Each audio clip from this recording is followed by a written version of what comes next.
Ladies and gentlemen, good day, and welcome to the Dishman Carbogen Amcils Limited conference call hosted by Nirmal Bang Equities Private Limited. This conference call is only for institutional investors, not for any media or broking firms. As a reminder, all participant lines will be in the listen-only mode, and there will be an opportunity for you to ask questions after the presentation concludes.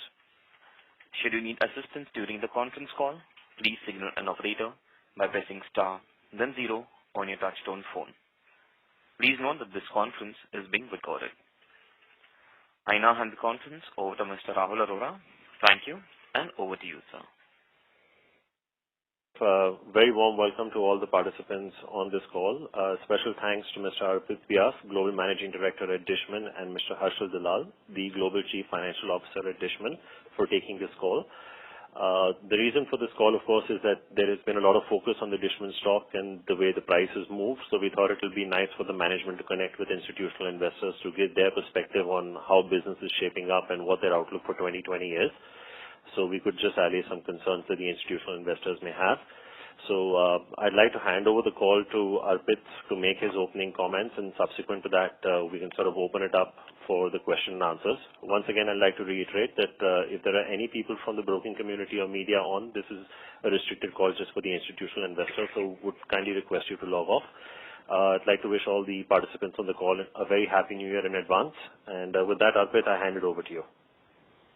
Thank you, Rahul, and thank you all for joining this call.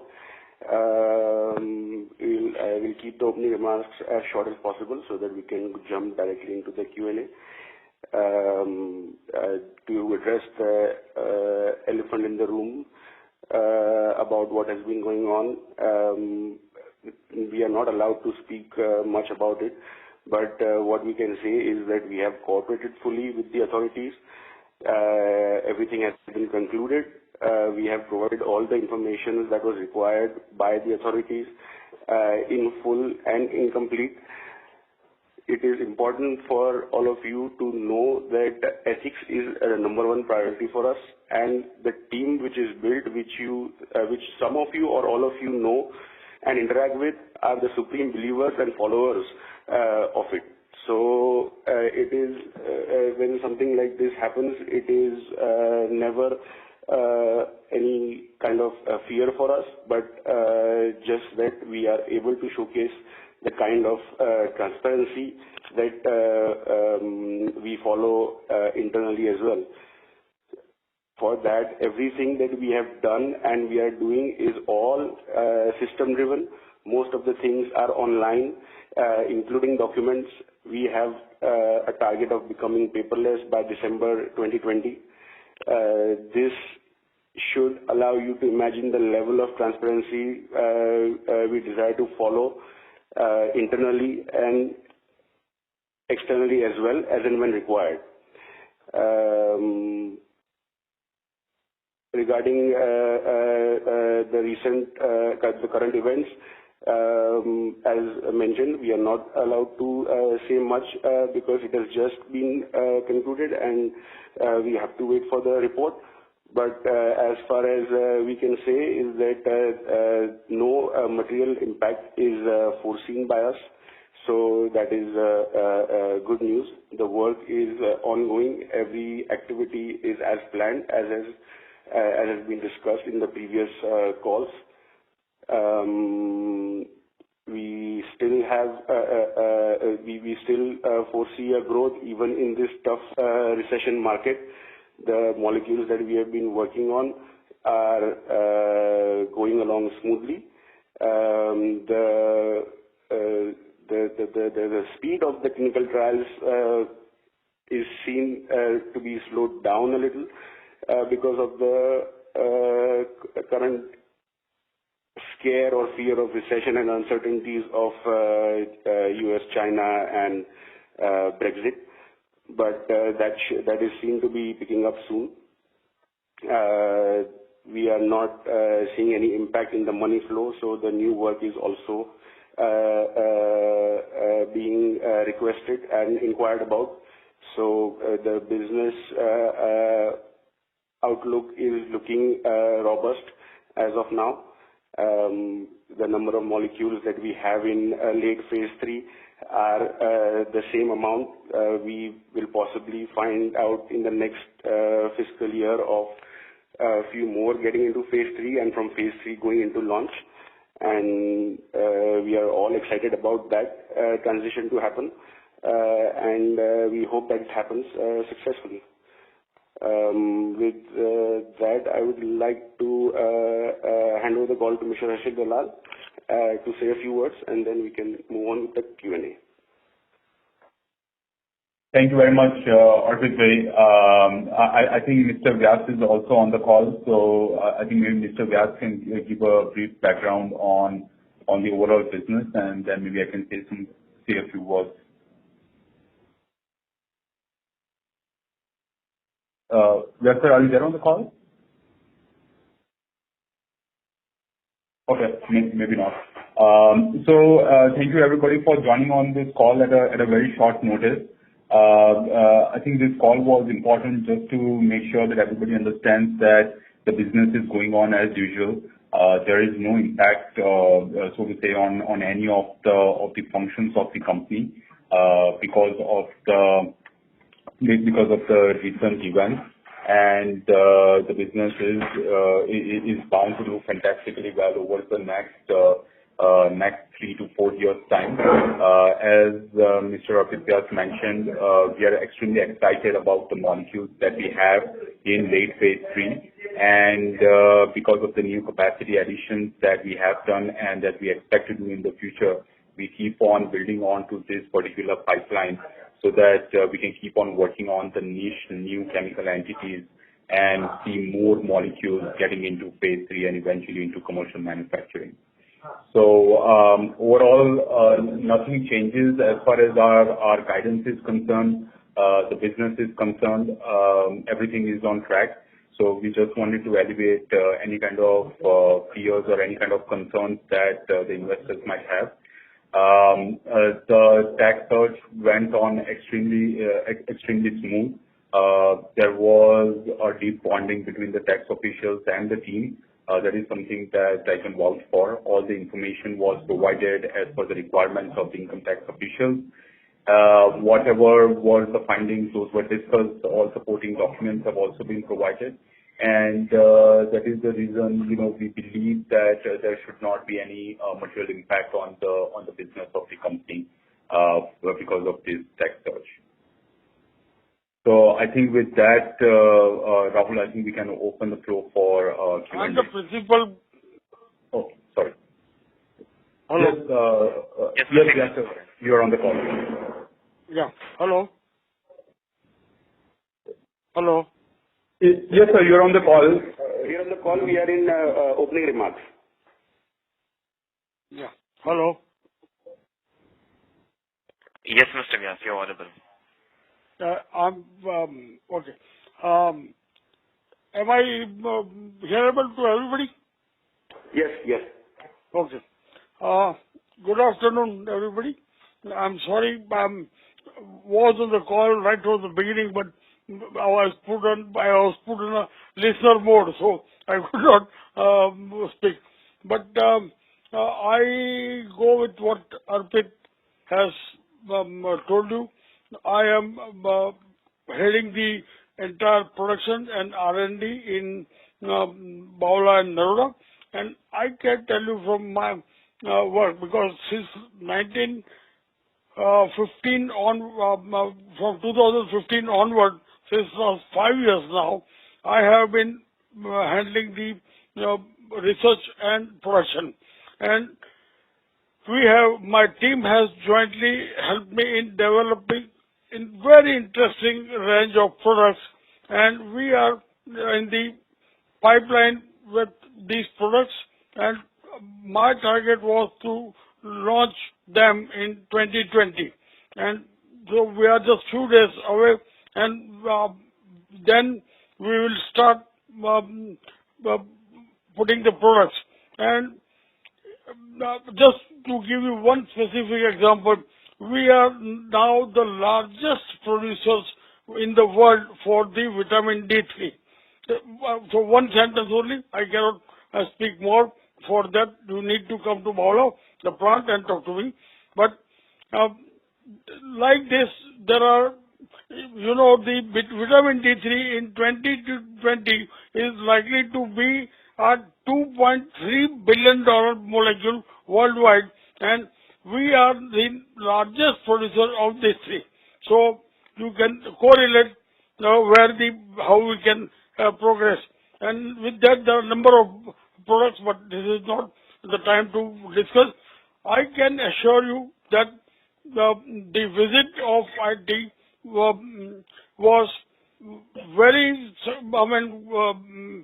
cooperative from their side and from our side. And we, as Arpita said, we are becoming paperless. And if they ask for 5 years of sales purchase data, we have just punched and within 10 minutes delivered them the data. That is what we have reached. That is where we have reached in terms of openness and the truthfulness, of course. So with that, you are most welcome to come and join me in Bawla or on phone call. You can always talk to me later on. Thanks, and I pass on to Harshil. Hello. Thank you. Thank you, Bhaji. Thank you very much, yes, sir. So Rahul, I think we can open the floor for question and answers if anybody has any questions. Thank you very much. We will now begin the question and answer session. Anyone who wishes to ask a question, you may press star and 1 on your touchtone telephone. If you wish to remove yourself from the question queue, you may press star and 2. Participants are requested to use handsets while asking a question. Ladies and gentlemen, we'll wait for a moment while the question queue assembles. A reminder, you may press star and 1 to ask a question.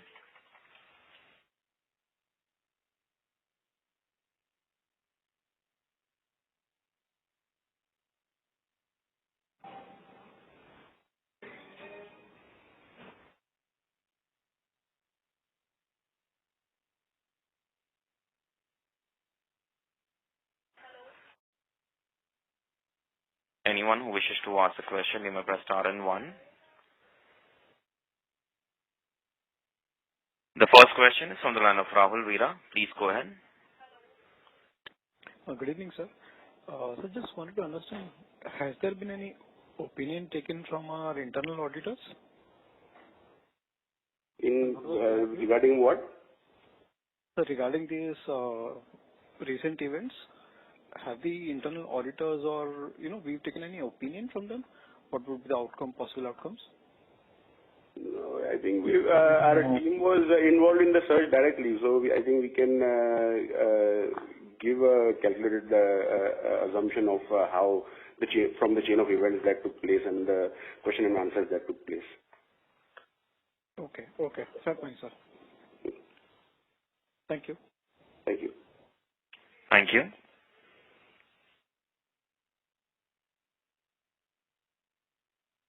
Next question is from the line of Ashish Rathi from Lucky Investment Managers. Please go ahead. Yeah, thanks for the opportunity.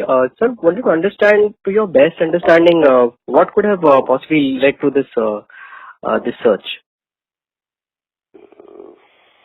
Yeah, I think that would just be assumption and speculative. But yeah, it could be anything from a distressed or disgruntled, I would say, past employees or some service providers who could have easily made complaints showing association with us and having a credibility of having knowledge of what the company is doing and not doing. So couple of things that I think one of that also Mr. Vyas told on the TV when he appeared on East Now.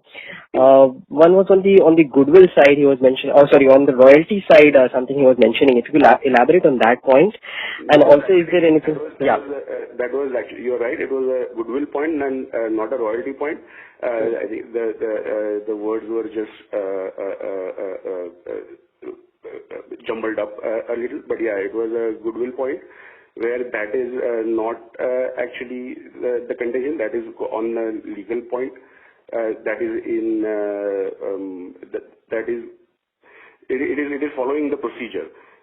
Basically, it is according to the law, and there is no any kind of foul play in that. So on the goodwill part, there is, as we have mentioned earlier as well, there is already decisions which are in favor of the goodwill recognition and the write-off. So, we have already consulted our tax experts, and we have already done our due diligence before recognizing the goodwill and asking it for a write-off. So, and, possibly from next year, because of the new tax regime, that we opt for, possibly the tax outflow for us effectively becomes zero, in the current scenario. So, we don't see any issues on that front. So just correct me if I'm wrong, Harshal, 22 odd crores is what we take amortization hit every quarter, so like 88 crores per annum, and that is the amortization. But are we supposed to like do an impairment or a test for impairment every year instead of the amortization? Is that one of the contentions? Like, how do we see this?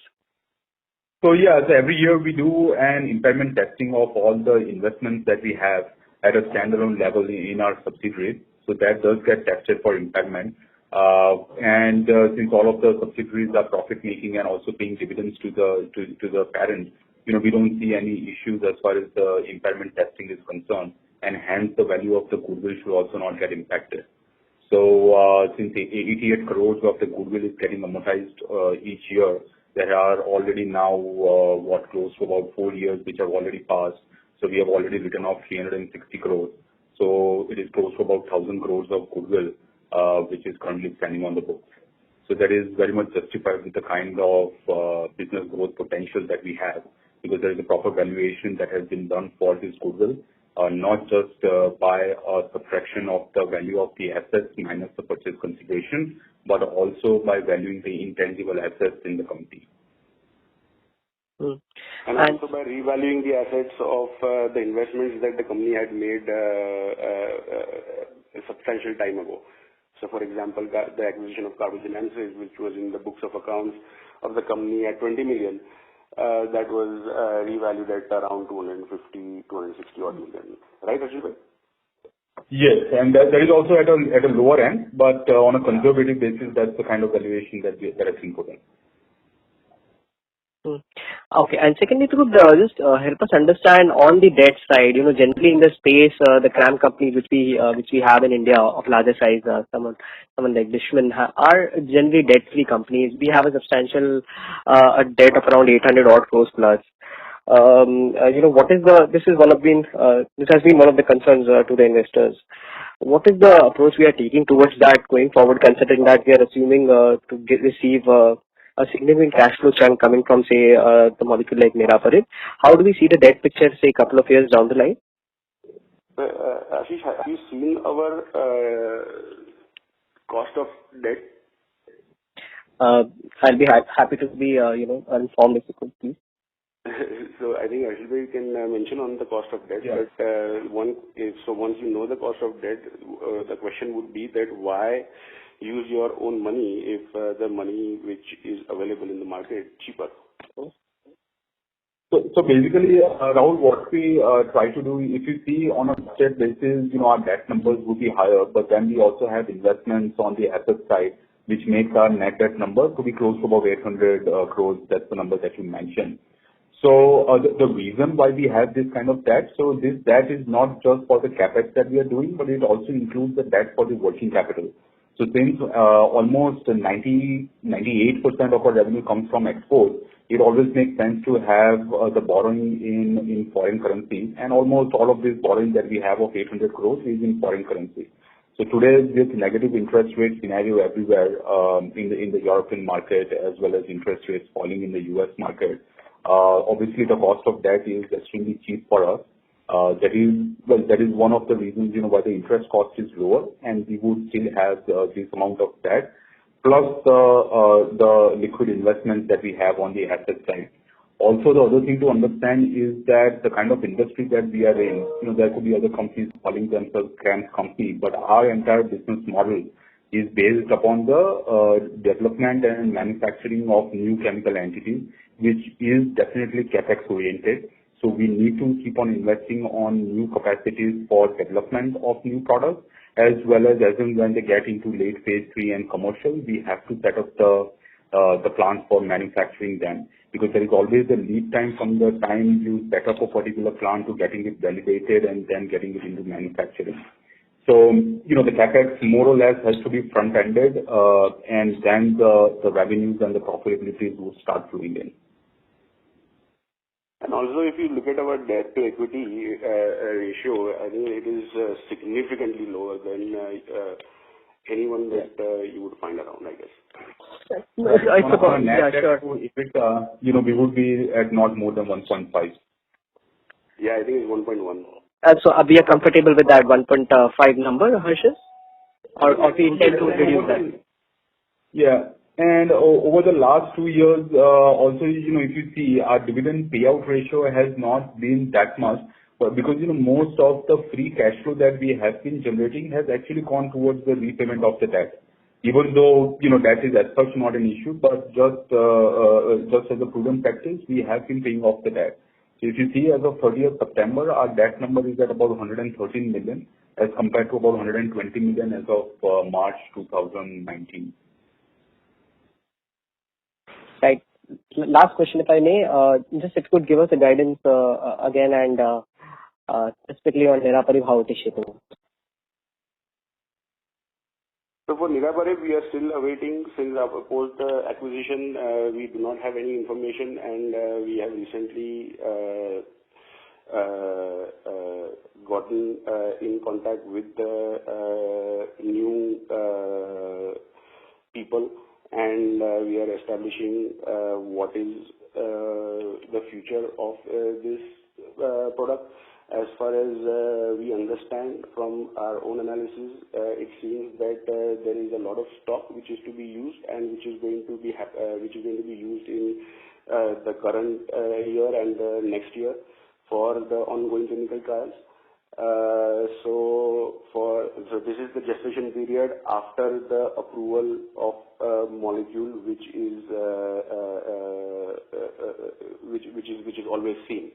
So after an approval, you do not see an uptick in the revenue, but there will be a gestation period because the stock building would have been done tremendously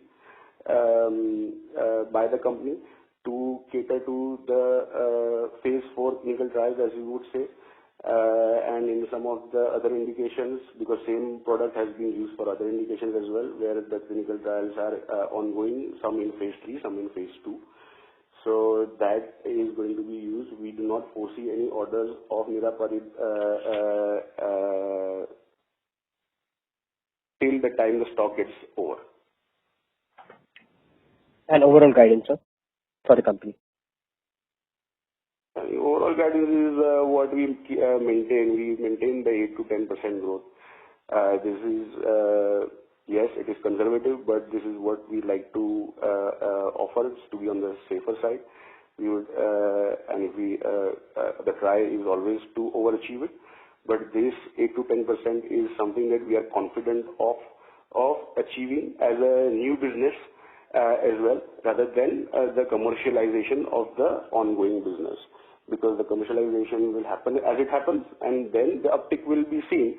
But that we would not like to put that into our growth guidance. Right. Thank you. Next question is from the line of Ravi Sundaram from Sundaram Family and Investment. Please go ahead.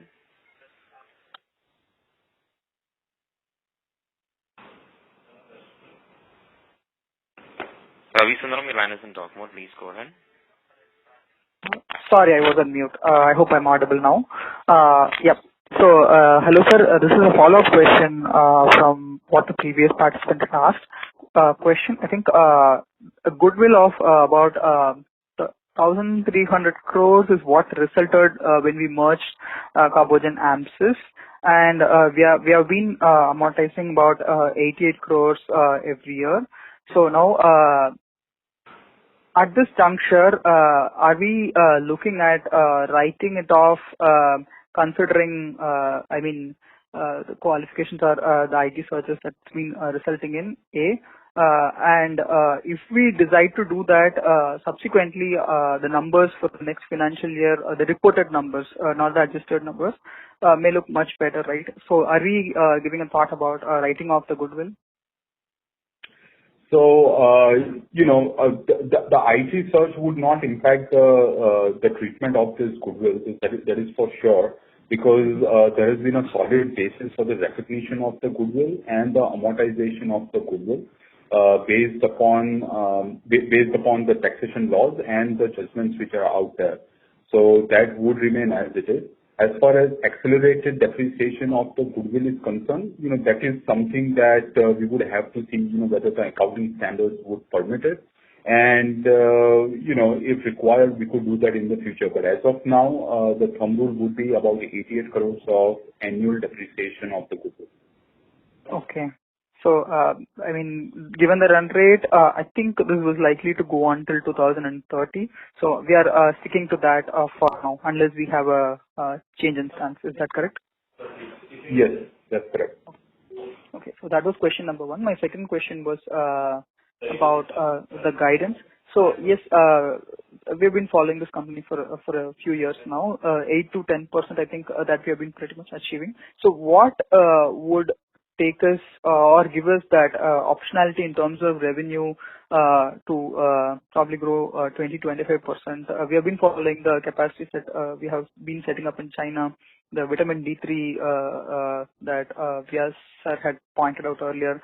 So what would help us to take us to that 20-25% growth in the next 2-3 years? So, technically and ideally, the ongoing business, the work that we have done thus far, should be responsible for achieving that sort of a guidance. But as mentioned earlier, that we don't like to put the success of a molecule into the growth guidance, because it has a lot of gestation period and also a possibility of failure even after it has been considered to launch. We have seen 2 such failures already happen in the past 5 years. But for us, it is of no financial impact, because we are a service company and we get paid on milestone basis. And so, even if the molecule does not launch, we to bring it to, does not qualify or fails even post a launch, which is in phase 4, we as a company would have generated a lot of revenue for bringing them up to that level as well. So for us, a financial impact is not there. In fact, our largest margin business is when we supply product for phase 3. Okay. So, couple of more questions. I think even in our Q2 Concall, we had mentioned that next year as well, we are likely to have a capex of around 35 million. I know there is not much capex lined up for Asia, meaning India and China, more for I think France and the Switzerland entities. So we are sticking to that 35 million capex. That is the incremental capex. Incremental capex, yeah. That is the normal shutdown capex. So that has got nothing to do with the capital expense per se as an investment for facility expansions or anything like that. This is just incremental capex which the group will have to incur year-on-year basis, because as the equipment gets old, the maintenance increases, and we have to comply with for the regulatory authorities, not only but also for ensuring that we are able to manufacture a quality-driven product. Okay. This capex is for a pharmaceutical industry who wishes to always be compliant and above compliance even. This capex needs to be made on a year-on-year basis. Okay. Last question from my side. Usually, the second half for us is a bit better than the first half. I think that happened even last year as well. Any seasonal reasons for that, A? And how is it, any guidance on that for this year? There are no seasonal reasons per se. It is all customer driven. When customer wants the product, they would place an order. So sometimes it is front driven, sometimes it is sometimes it is in the first half, sometimes it is in the second half. This is how it happens. But there is no seasonal trend. Let's put it that way. Okay. Okay, sir. Thank you very much. All the very best. Thank you. Thank you. Thank you. Thank you all. Next question is from the line of Sudhir Kedia from Principal Mutual Fund. Please go ahead. Yeah. Good evening, sir. My question is related with IT raids. Can you give us some understanding that did you receive any notices or any demand prior to this raid? And would you have any understanding that this raid was related to any particular year or in general? What was it? So, we didn't receive any notices per se. I mean, it was just on the day of the search that, as it happens in a normal case, we just received it on the day of the search. And, typically when the search happens, usually, they would want to check records for the last 6 to 10 years time.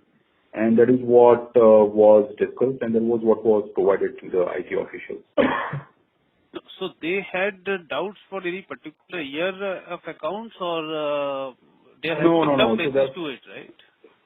No, so there was no any kind of doubt for any specific year, so to say. It's more like a block of years that, I mean, they can only go back, as per the law, as per the new law, they can reopen or they can look at the data of the last 10 years at max. But there was no specific relation to a specific year. So they started from the current year and gone back to... This raid came, what I am understanding is that this raid came without any basis for it, right? That's what you are saying. There is no specific reason for which you can assign that this raid came. For us, yes. As we see it, yeah, I think, yes, you're right. It just happened. It was not, there was no notice, there was no demand, and just normal ongoing litigations which usually happen. Apart from that, nothing more, nothing less. Am I right, Harshil? Or is there anything else? Yeah, that's absolutely right. So, the reasons would be just best known to the tax officials. But as we mentioned earlier, there was no specific reason that was brought out to us because of which this thing happened. Obviously, our duty was to cooperate with whatever information that they required, and that is exactly what we are provided with. And this lasted for 4 days, right? No, this lasted for 7 days. 7 days? Yeah, exactly. So, we kept on providing whatever information that they required. There were follow-up questions. We answered those questions. And then it got concluded yesterday.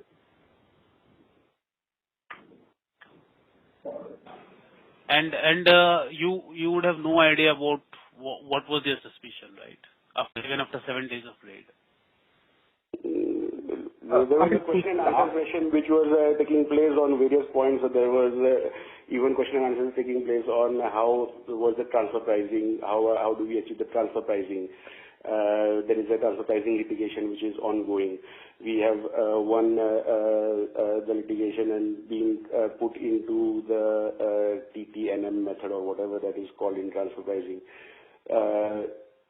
So even looking at the cost price of our products that we manufacture, look at the purchase documents, every single small thing. So there are more than 15 million transactions of internal department on our ERP system, which were essentially verified. So, you can imagine that it takes time to first understand and evaluate, because we run on SAP, and since the department does not have capability of getting, so they have taken the backup of everything, but SAP is not something that they can run on outside the premises.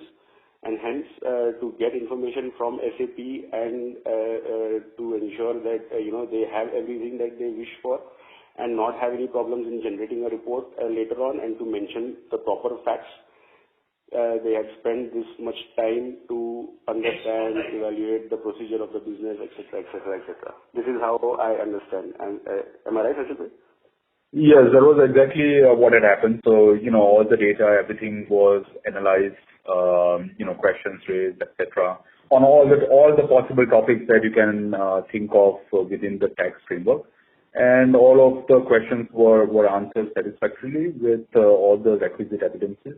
And as Arpit mentioned, they have already taken the backup of all the data that we have provided. And by what data time? backup in itself took almost 6 days. So without the data backup being completed, I don't think there was an intention to leave anyways. Yeah, so possibly this could have gotten done earlier, but for the data. So because there is a huge repository of the data that we have, that was the only reason why it took so long. Because as mentioned earlier, everything is online. And by when you are expected to get a report from them?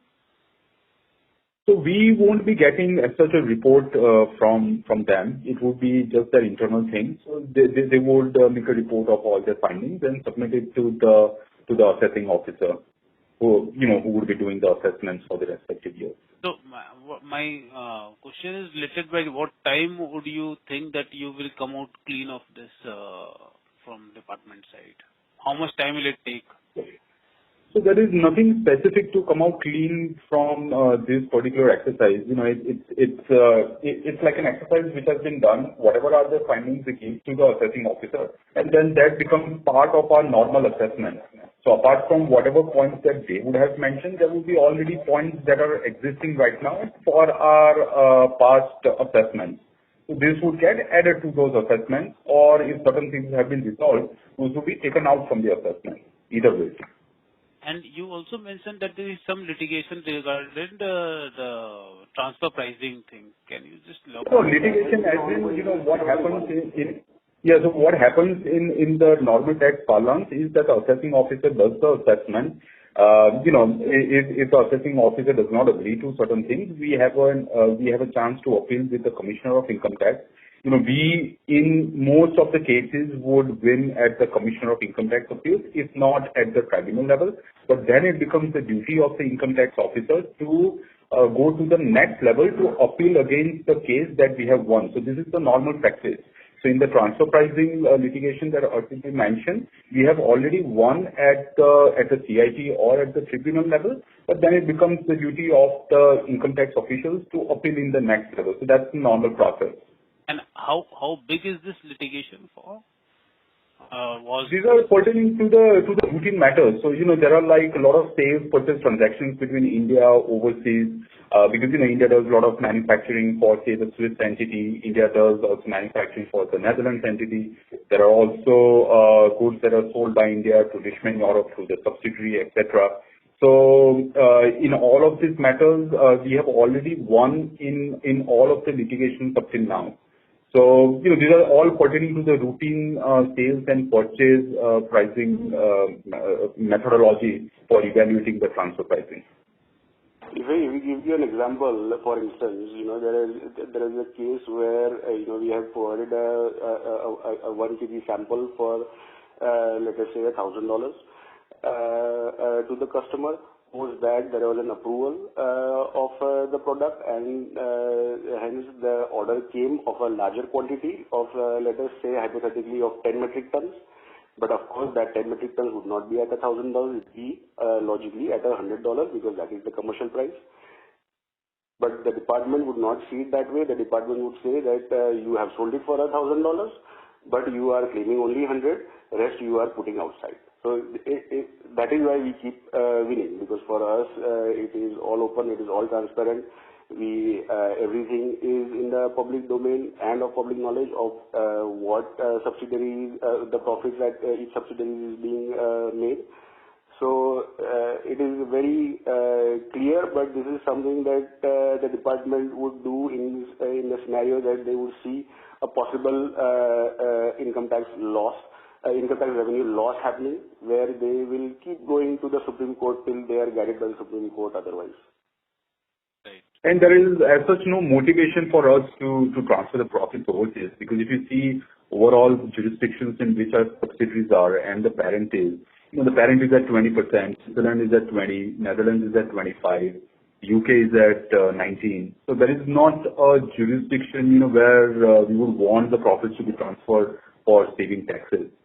So, that is something which needs to be made understood to the tax officials, and we have made enough representations and one at different levels. Sure. And sir, regarding vitamin D3, you mentioned that you are now the largest producer of D3. Could you put some more light at how this business can be scaled up over the next 3-4 years, and what will be the margins in the business? So I think we are all, or we would be aware of the ongoing vitamin D crisis that has been seen, especially in Southeast Asia part, where we spend most of our time not in the sun, and hence we become vitamin D deficient, and for that reason, a lot of issues in normal health are also now foreseen. So more research is happening on that side of what